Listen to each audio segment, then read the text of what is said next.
오늘은 성전을 아름답게라고 하는 제목을 가지고 같이 말씀을 나누고자 합니다. 오늘 본문 27절에 보면 성전을 아름답게 할 뜻을 두시고 이런 말이 나오는데요, 여기에서 제목을 따서 성전을 아름답게 이런 제목으로 말씀을 나누고자 합니다. 한번 따라서 합시다. 성전을 아름답게. 이스라엘 백성들이 바벨론 제국의 공격을 받아서 멸망하지요. 그리고 나서 많은 사람들이 포로로 잡혀가는데요, 70년이 지났습니다.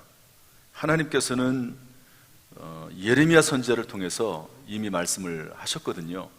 70년이 차면 너희들이 다시 돌아올 것이다.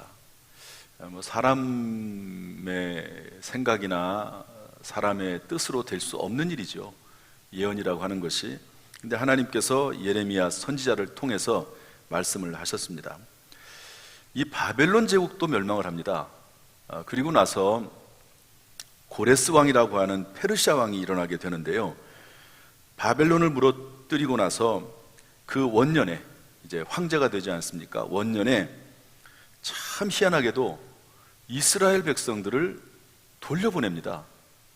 있을 수 없는 일이거든요. 그런데 하나님께서, 성경 말씀 보니까 하나님께서 이 고레스 왕의 마음을 감동시키셔서 이스라엘 백성들로 하여금 성전을 건축하도록 보내라, 이런 하나님의 감동이 있어서 보내게 되는데요, 이때 간 사람들이 누구냐면 스룹바벨이라고 하는 사람입니다. 그 외에도 42,360명이 돌아오게 됩니다. 성전을 건축을 하죠. 에스라서 1장부터 6장 말씀입니다. 그리고 나서 성전을 건축하고 나서 80년이 또 지납니다. 그런데 이번에는 하나님께서 아닥사스다라고 하는 이 페르시아 왕의 마음을 또 감동을 하세요. 그래가지고 성전은 건축이 됐는데 그 성전에서 이루어지는 여러 가지 제사업무라든지 희생제사업무라 속죄제사업무라든지 또는 레위인들을 통해서 백성들을 하나님의 말씀을 양육하는 일이라든지 이런 일들이 이루어지지 않는 겁니다. 그러니까 하나님께서 그것이 안타까워서 이 아닥사스다 왕의 마음을 감동을 해가지고요, 두 번째 2차 포로 교환을 하게 합니다. 그때 가는 사람이 누구냐면 에스라라고 하는 사람이 가게 되는데요, 에스라는 제사장이면서 율법학자입니다. 그런데 여기 표현이 뭐냐면요, 처음에는 성전을 건축하는 거였습니다. 그런데 이번에는 80년이 지난 후에는 성전을 아름답게 한다고. 성전을 아름답게. 여러분, 성전을 아름답게 한다는 말은 성전을 보수한다는 말이 아닙니다. 이제 80년이 지났으니까 성전이 많이 망가지고 그러니까 성전을 좀 새롭게 보수해가지고 성전을 깨끗하게 하려나 보다, 그게 아니고요, 성전의 업무가 제대로 이루어지도록 하기 위해서 무언가 하라고 이렇게 에스라를 보내게 되는 것이죠. 따라서 에스라는 이제 하나님의 성전이 실제적이고 목적에 부합한 역할을 하도록 개혁과 정화 작업을 실행하게 되는 것입니다. 우리 교회가 70년 주년 주일을 맞이해서 지난 주일날 70년사를 성도님들에게 다 나눠드렸습니다. 70년사하고 제가 집필한 책하고 수건하고 이렇게 보내드렸죠. 다 나갔습니다. 그래서 더 이상 드릴 게 없습니다. 그래서 오늘부터 혹시 원하시는 분은요, 70년사 책하고 그리고 수건 좀 남아있으니까 그것은 드릴 수 있습니다. 교육자들 얘기하시면 되고요. 제 책은 제가 집필한 책이 제가 600권이 있었는데 다 나가서 드릴 수가 없습니다. 지난주에 못 오신 분은 어쩔 수가 없으니까 여러분들이 양해를 해주시면 고맙겠습니다. 어쨌든 이렇게 70년사를 다 나눠드리고, 그 다음에 주변에 제가 아는 분들 또 교단의 중요한 교회나 목사님들 이런 분들에게 한 200권 정도를 보냈습니다. 그랬더니 수많은 격려와 축하가 있었습니다. 여러분, 70년사를 살펴보셨는지 알겠지만 70년사를 딱 보면 겉표지에 뭐가 있냐면 우리 교회 예배당이 있습니다. 예배당. 그리고 그 겉표지를 한 장 딱 넘기면 뭐가 나오죠? 다 안 보셨어요? 뭐가 나오냐면 주일날 예배 드리는 성도들의 사진이 나옵니다. 1부 예배, 2부 예배, 3부 예배 성도들 사진 찍은 거 거기다 안에다 집어넣습니다. 그러니까 이게 구도적으로 잘 맞는 것 같아요. 원래는 성도들의 사진이 겉페이지에 나왔었거든요. 그런데 이게 편집하는 분들이 할 때는 그렇게 되어 있었습니다. 그런데 이것을 바꿨어요. 사진을 앞에 넣어라. 그리고 성도들의 사진은 안쪽에 넣어라. 왜 그러냐면요, 우리가 겉으로 볼 때는 성전을 봅니다. 예배당을 봅니다. 그러나 그것은 그야말로 예배당이지 교회는 아니거든요. 교회는 뭐냐면 그 예배당 안에서 모여서 예배드리고 하나님을 경배하고 찬송하는 성도들이 교회입니다. 성도들이. 그러니까 겉으로 드러난 건물 안에 실제 교회라고 해당할 수 있는 성도들이 있다. 그 성도들의 모습은 이렇다. 이래가지고 이제 그 구성을 이렇게 만들어 놓은 거거든요. 여러분, 우리가 겉으로, 이거는 교회 예배당의 모습이고요, 신앙생활도 마찬가지입니다. 우리가 겉으로 보이는 그리스도인이라고 하는 사람, 성도가 있고, 그런데 그 각 성도들마다 그 사람의 신앙의 성장과 성숙도는 전부 달라요. 그렇지 않습니까? 여기 모인 분들이 다 겉으로 볼 때는 다 예수 믿는 사람들이죠. 함께 신앙생활하는 믿음의 동력자들이죠. 그런데 사람들마다 그 내면, 겉모습은 똑같은 그리스도인이지만 속은 전부 다릅니다. 신앙의 성장과 성숙도가 전부 다른 것이죠. 그런 것처럼 성전이 있고, 여러분 우리가 성전 아닙니까? 또 성경에서는 예수 그리스도를 믿는 사람들, 그 안에 성령이 계시는데 사람의 몸은 성령이 그 안은 전이라고 했습니다. 겉으로 보이는 성전이 있고 그 안에 지어져가는 성전이 또 우리 안에 있게 된다는 것을 여러분들이 기억하면서, 오늘 말씀은 물론 예루살렘 성전을 아름답게 하는 내용입니다. 그러나 개인적으로 우리에게 적용을 한다고 하면, 내가 내 안에 성전을 만들어가는, 예수 그리스도와 함께 동행하고 또 예수 그리스도의 성전을 만들어가는 그런 모습을 회복하자 하는 그런 의미로 이 말씀을 이해해 볼 수가 있습니다. 정말로 바라기는 우리가 이제 70년이라고 하는 시간을 보내왔는데, 앞으로 70년은 내면의 성전도 성숙하고 성장하게 되는 은혜가 있기를 주님의 이름으로 축원합니다. 첫 번째로 어떻게 내면의 성전을 만들어 나갈 것인가? 첫 번째는 27절 말씀인데 다 같이 한번 읽어보겠습니다. 다 같이 시작. 우리 조상들의 하나님 여호와를 송축할지로다. 그가 왕의 마음에 예루살렘 여호와의 성전을 아름답게 할 뜻을 두시고. 여기 그가 누구냐면요, 하나님입니다. 왕의 마음에, 이것은 뭐냐면 아닥사스다 왕입니다. 그러니까 성전을 아름답게 할 뜻을 하나님께서 아닥사스다 왕에게 주셨다는 겁니다. 여러분, 아닥사스다 왕은 이방인이거든요. 하나님을 믿는 하나님의 백성이 아닙니다. 그럼에도 불구하고 하나님께서는 사람의 마음을 움직이고 다스릴 수 있는 분이거든요.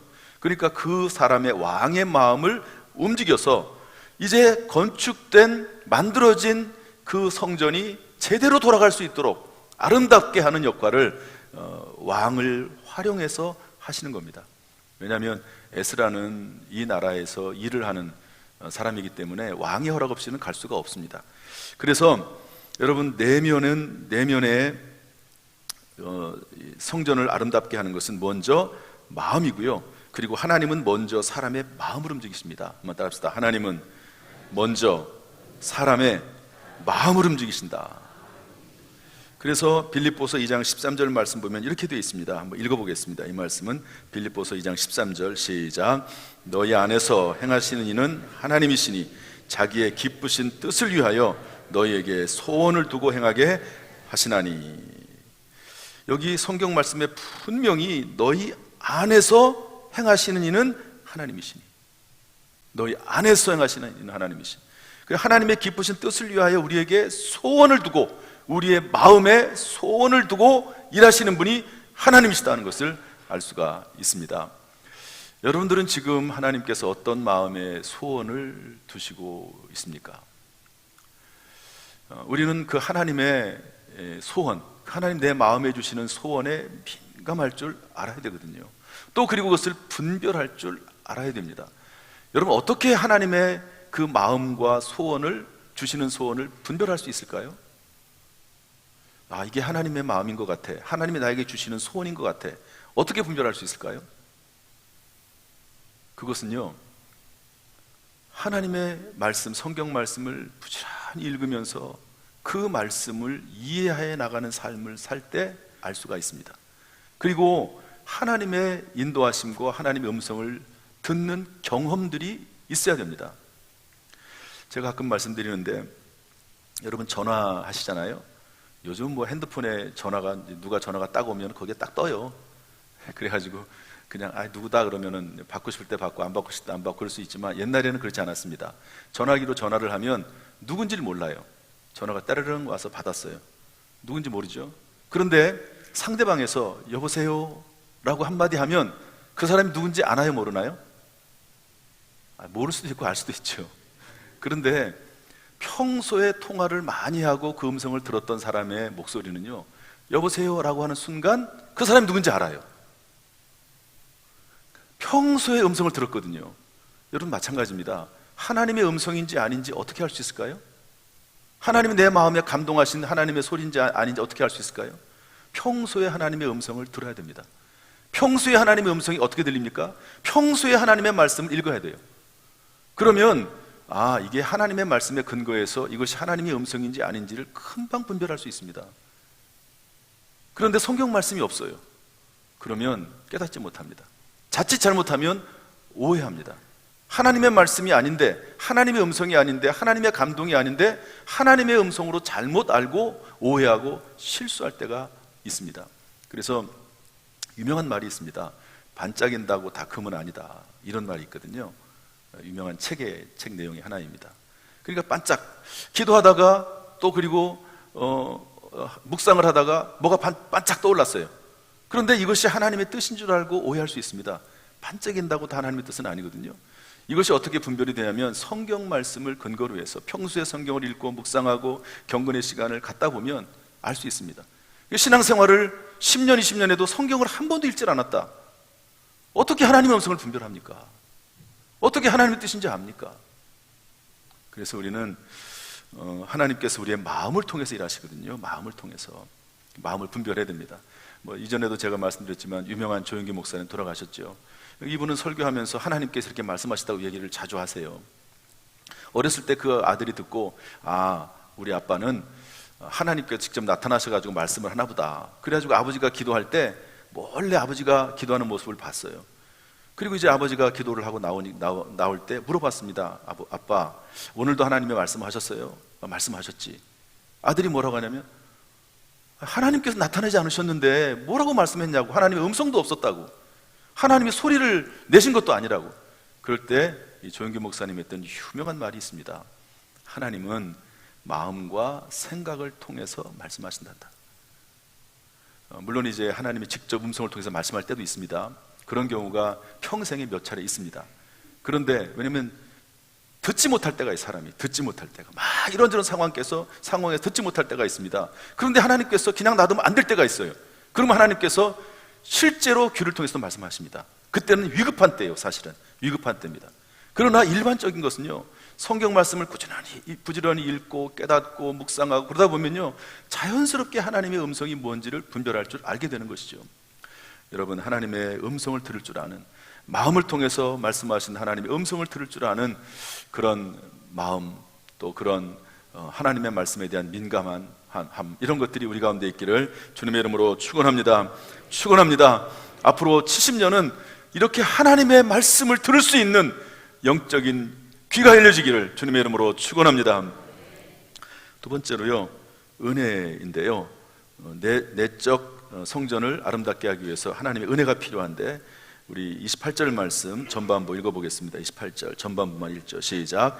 또 나로 왕과 그의 보좌관들 앞과 왕의 권세에 있는 모든 방백의 앞에서 은혜를 얻게 하셨도다. 아멘.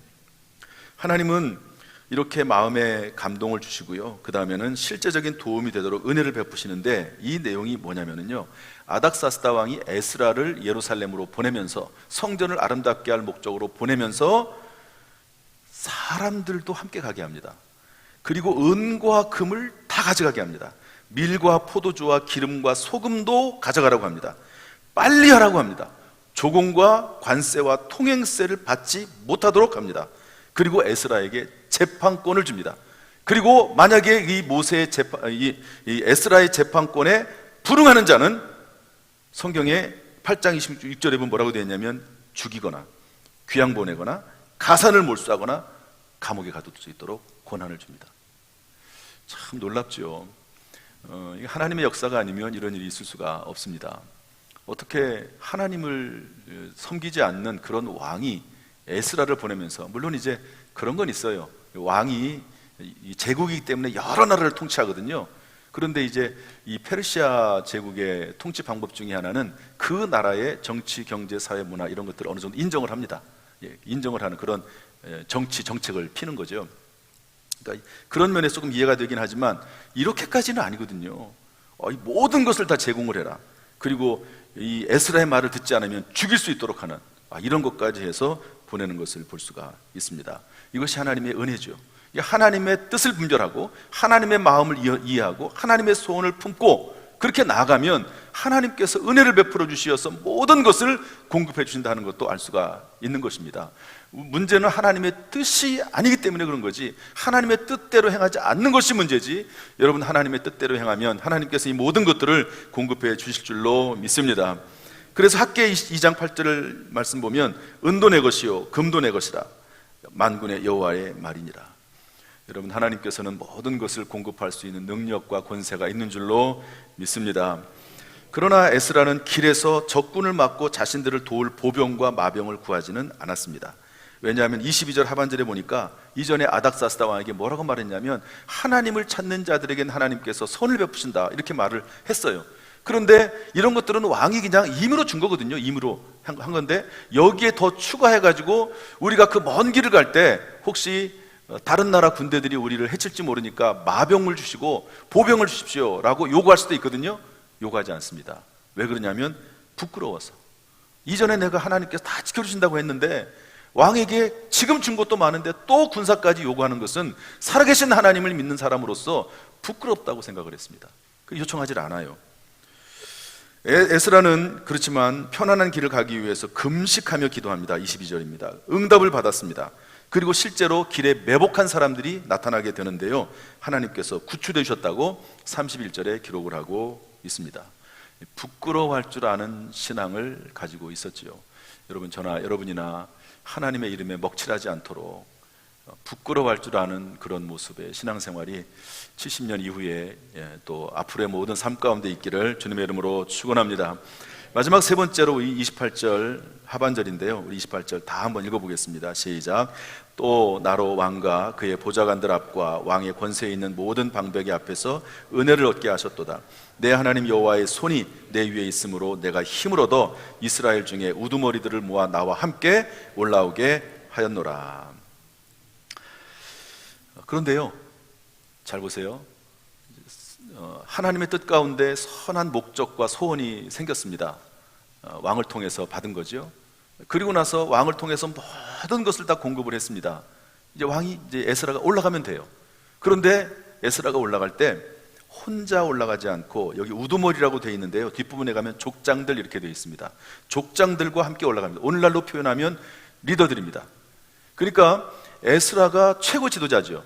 그리고 나서 중간 리더들을, 훌륭한 사람들을 뽑아가지고 그들과 함께 갔다는 겁니다. 그런데 족장들이 가니까, 리더들이 가니까 리더들을 따르는 또 다른 사람들이 따라가는 거예요. 참 지혜로운 방법이죠. 그래서 그들과 함께 가고 또 성전 사역을 담당할 레위 사람들도 함께 데리고 갑니다. 철저히 성전 사역은 레위인들만 하게 돼 있거든요. 성전 사역이 안 이루어졌다는 말은 레위인들이 부족하다는 말이에요. 그래서 레위인들을 데리고 올라가는 것을 볼 수가 있습니다. 그래서 리더는 함께 할 줄 아는 사람이 리더입니다. 옛날에는 리더는 그냥 나를 따르라, 그리고 앞장서서 가면 따라올 사람은 따라오고 떨어질 사람은 떨어지고 그렇게 했는데요, 요즘은 최대한도로 함께 할 줄 아는 사람이 현대의 리더십이고요, 사실은 그게 성경적인 리더십이라는 것을 알 수가 있습니다. 이전에 제가 어떤 자료를 본 게 오늘 설교 말씀 준비할 생각이 나더라고요. 잘 들어보시죠. 뭐 아시는 분도 있을 거라고 보지만 똑깨라는 말, 똥개가 아니고요, 똑깨. 그 다음에 똑부, 멍게, 멍부. 들어보신 분 있을 겁니다. 똑깨는 뭐냐면 똑똑한데 게을러요. 똑부는 뭐냐면 똑똑한데 부지런해요. 멍개는 뭐냐면 멍청한데 게을러요. 멍부는 뭐냐면 멍청한데 부지런해요. 좋은 상사가 누구냐?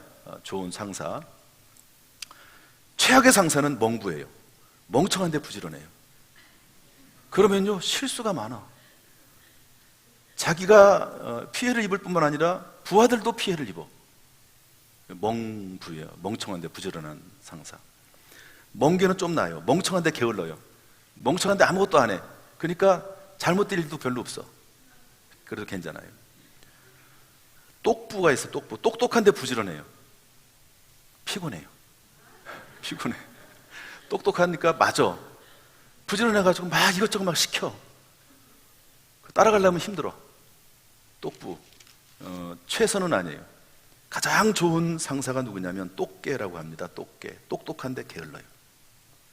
이게 무슨 말이냐면 이 사람이 진짜 똑똑한 사람인데요, 함께하고 동행하기 위해서 잠시 쉬어갈 줄 아는 사람이에요.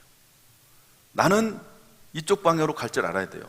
그리고 이런 방향을 분명히 정하고 모든 계획을 수립해 놨어요.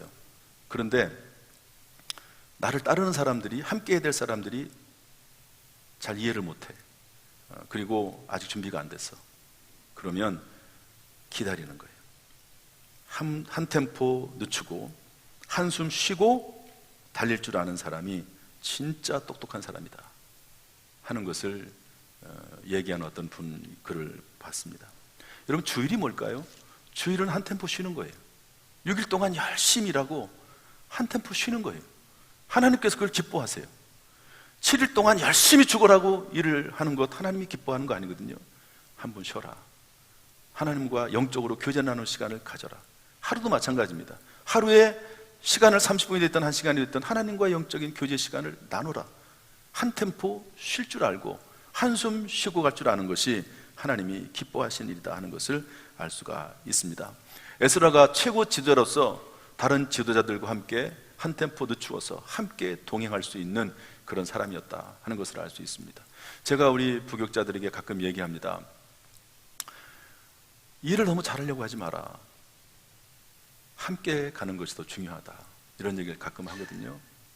요즘 본인들이 너무 잘해요. 알아서 우리 부교육자들이. 그래서 함께 해야 되고요. 그런 면에서 볼 때 신앙생활은 뭐냐? 2인 삼각이 신앙생활입니다. 혼자 달리면 빨리 달 수 있죠. 그런데 두 사람이 함께 달려야 되기 때문에 다리를 묶어놨기 때문에 느립니다. 그러나 그렇게 달려가는 것이 신앙생활이다. 가족도 마찬가지죠. 여러분, 자녀들 내 마음대로 막 할 수 있어요. 또 직장에서 회사의 사장이 욕심대로 막 할 수 있죠. 그런데 조금 한 템포 늦추고 그럴 수 있다고 하면 그것은 참 귀한 일이라고 생각이 됩니다. 그래서 히브리서 10장 24절 25절 이렇게 말씀하고 있는데요, 우리 한번 읽어보겠습니다. 히브리서 10장 24절 25절 시작. 서로 돌아보아 사랑과 선행을 격려하며 모이기를 피한 어떤 사람들의 습관과 같이 하지 말고 오직 권하여 그날이 가까움을 볼수록 더욱 그리하자. 따라오지 못하는 사람들을 돌보고 격려하고 그래, 그냥 나만 달려가면 되지. 그게 아니고 서로 돌아보고 격려하고 함께 권해서, 이것이 신앙생활의 모습이다. 이것이 교회의 존재 이유다 하는 것을 알려주고 있습니다. 말씀을 정리하겠습니다. 사랑하는 성도 여러분, 건물 외뿐만 아니라 내면을 아름답게 하는 것이 하나님의 뜻입니다. 근데 그리스도인으로 그냥 세례받고 교인으로 등록한 것만이 하나님 기뻐하시는 것이 아니라 이제는 그 내면의 신앙까지 성장하길 원하시는 것이 하나님의 뜻입니다. 하나님의 뜻을 이루고자 할 때 하나님께서는 우리에게 선한 것들을 공급해 주십니다. 마태복음 6장 33절에 보면 너희는 먼저 그의 나라와 그의 의를 구하라. 그리하면 이 모든 것을 너희에게 더하시리라고 약속하고 있습니다. 하나님의 나라와 의를 구하는 가운데 우리의 내면도 성숙하고 성장하는 가운데 하나님께서 모든 것을 공급해 주시는 그런 은혜도 있기를 주님의 이름으로 축원합니다. 축원합니다. 기도하겠습니다.